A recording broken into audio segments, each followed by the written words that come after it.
ಅಧಿಕಾರ ಪರಿಗ್ರಹ ಪದ್ಧತಿಯ 19ನೆಯ ಶ್ಲೋಕದಲ್ಲಿ, ಅಂದರೆ ಪಾದುಕಾ ಸಹಸ್ರದ 159ನೆಯ ಶ್ಲೋಕದಲ್ಲಿ, ಪಾದುಕೆ ಲೋಕವನ್ನ ಕಾಪಾಡುವುದಕ್ಕಾಗಿ ಜಾಗರಣೆ ಮಾಡಿದಳು ಅಂತಾರೆ ದೇಶಿಕರು. ಶ್ಲೋಕ ನೋಡೋಣ.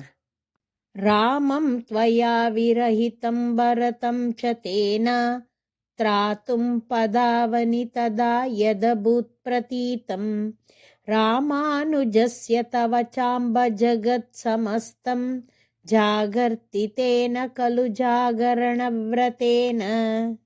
ಅಂಬಾ ಮಾತೆಯಾದ, ಪದಾವನಿ ಪಾದವನ್ನ ಕಾಪಾಡುವ ಪಾದುಕೆಯೇ, ತ್ವಯಾ ವಿರಹಿತಂ ನಿನ್ನಿಂದ ಅಗಲಿರುವ, ರಾಮಂ ಶ್ರೀರಾಮನನ್ನ, ತೇನ ಆ ರಾಮನಿಂದ, ವಿರಹಿತಂ ಅಗಲಿರುವ, ಭರತಂ ಚ ಭರತನನ್ನು, ತ್ರಾತುಂ ಕಾಪಾಡುವುದಕ್ಕೆ, ತದಾ ಆ ಸಮಯದಲ್ಲಿ, ರಾಮಾನುಜಸ್ಯ ತವ ಚ ಲಕ್ಷ್ಮಣನಿಗೂ ನಿನಗೂ, ಯತ್ ಯಾವುದೊಂದು ಎಚ್ಚರವಿರಬೇಕೆಂಬ ವ್ರತವಾದುದು, ಪ್ರತೀತಂ ಅಭೂತ್ ಪ್ರಸಿದ್ಧಿಯಾಯಿತೋ, ಜಾಗರಣ ವ್ರತೇನ ಜಾಗರಣೆ ಎಂಬ ವ್ರತದಿಂದಲೇ ಅಲ್ಲವೇ, ಸಮಸ್ತ ಜಗತ್ ಎಲ್ಲ ಲೋಕಗಳು ಜಾಗ್ರತೆಯಾಗಿವೆ, ಅಂದರೆ ಯಾವ ತೊಂದರೆಯೂ ಇಲ್ಲದಂತೆ ಆಗಿದೆ.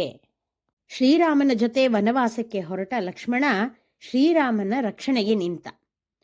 ಶ್ರೀರಾಮನನ್ನ ಲಕ್ಷ್ಮಣ 14 ವರ್ಷಗಳ ಕಾಲ ಹಗಲು ರಾತ್ರಿ ಎಚ್ಚರವಾಗಿದ್ಕೊಂಡು ಕಾವಲ್ ಕಾದ. ರಾತ್ರಿಯ ಹೊತ್ತು ಶ್ರೀರಾಮ ಮತ್ತು ಸೀತಾದೇವಿ ಮಲಗಿರುವ ಕುಟೀರದ ಸುತ್ತುತ್ತಾ ಅನನ್ಯವಾಗಿ ರಾಮಸೇವೆ ಮಾಡಿದ. ಶ್ರೀರಾಮನನ್ನ ಲಕ್ಷ್ಮಣ ಕಾದ ಹಾಗೆ ಶ್ರೀರಾಮನನ್ನ ಅಗಲಿದ ಭರತನನ್ನ ಪಾದುಕೆ ರಾತ್ರಿ ಹಗಲು ಕಾವಲು ಕಾದಳು. ಹಾಗೆ ಅವರಿಬ್ಬರನ್ನೂ ಜಾಗರಣೆ ಮಾಡಿ ಪಾದುಕೆ ಹಾಗೂ ಲಕ್ಷ್ಮಣ ಕಾಪಾಡಿದ್ದರಿಂದಲೇ ಎಲ್ಲ ಲೋಕಗಳು ಯಾವ ತೊಂದರೆಯೂ ಇಲ್ಲದಂತೆ ಜಾಗೃತವಾಗಿತ್ತು ಅಂತಾರೆ ದೇಶಿಕರು. ಭಾಗವತರುಗಳಿಂದಲೇ ಲೋಕಕ್ಕೂ ಭಗವಂತನಿಗೂ ಸೌಖ್ಯ ಅನ್ನೋದು ಈ ಶ್ಲೋಕದ ಗೂಢಾರ್ಥ. ಶ್ರೀಮತೆ ನಿಗಮಾಂತ ಮಹಾದೇಶಿಕಾಯ ನಮಃ.